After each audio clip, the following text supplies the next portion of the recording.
2 বছর পেরিয়ে গেছে, কিন্তু শহীদ নজিবুল সরকার বিলাসের ঘরে এখনো থামেনি কান্না।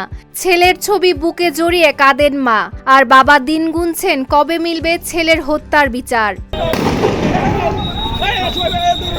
2024 সালের 4 আগস্ট বৈষম্য বিরোধী ছাত্র আন্দোলনের সময় জয়পুরহাট শহরের পাঁচুর মোড়ে গুলিবিদ্ধ হয়ে নিহত হন নজিবুল সরকার বিলাস।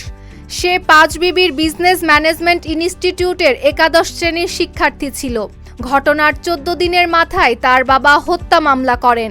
মামলায় সাবেক প্রধানমন্ত্রী শেখ হাসিনা সহ 128 জনকে আসামি করা হয়। তদন্তের স্বার্থে দাফনের 73 দিন পর কবর থেকে মরদেহ উত্তোলন করে ময়নাতদন্ত করা হয়।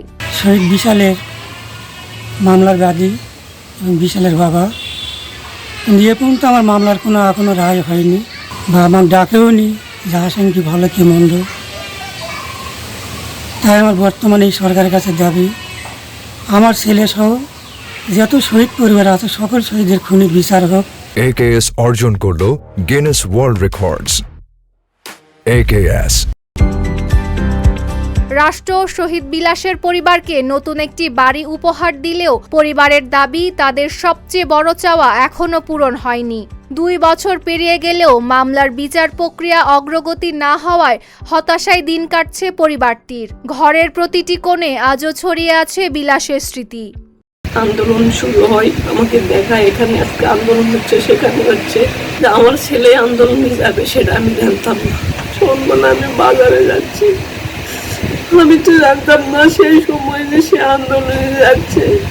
শোন কোথায়? আমি বললাম বাজারে গেছি। শোন বললাম বাজারে যায়নি, আমাদের ছেলে গুলিবিদ্ধ হয়েছে। পরিবারের সদস্যরা জানান বিলাস শুধু পড়াশোনাই করতেন না, বাবার কষ্ট কমাতে কাজও করতেন।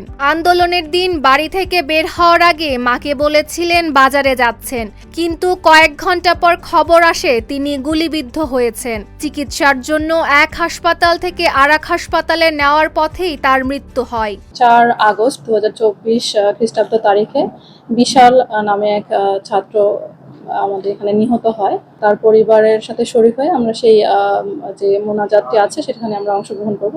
আমরা উপজেলা প্রশাসন থেকে সার্বক্ষণিক তাদের পাশে আছি। 2 বছর পর শহীদ নজিবুল সরকার বিলাসের পরিবার রাষ্ট্রের দেওয়া ঘরে আশ্রয় পেলেও খুঁজে ফেরে ন্যায় বিচারের নিশ্চয়তা। তাদের বিশ্বাস বিচারই হবে বিলাসের প্রতি সবচেয়ে বড় সম্মান। Desk report, Dhaka post.